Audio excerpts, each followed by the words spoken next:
Mao ni resulta sa gira.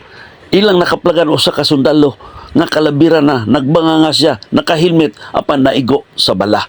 Ang nakapait ni mga kaigsuonan kay human sa kamatay mo at tubang ta sa Ginoo. Ang problema kung wala ta maluwas, ang silot ra ba hangtod na sa kahangturan. Basa Mateo 25:41, Mateo 18:8, Jude chapter 1 verse 7. Busa miingon ang Ginoo, panglakaw kamo ug isangyaw ang maayong balita, ang mutuo ug magpabautismo maluwas. Mateo 28:19-20, Marcos 16:16, Buhat 2:38. Ang wala makaila sa Dios ug ang dili mutuman maimperno.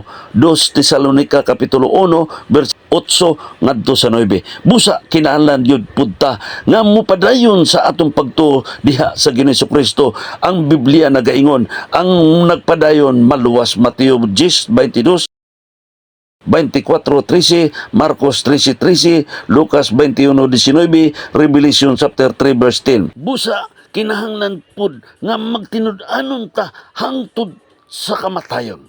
Revelation chapter 2 verse 10.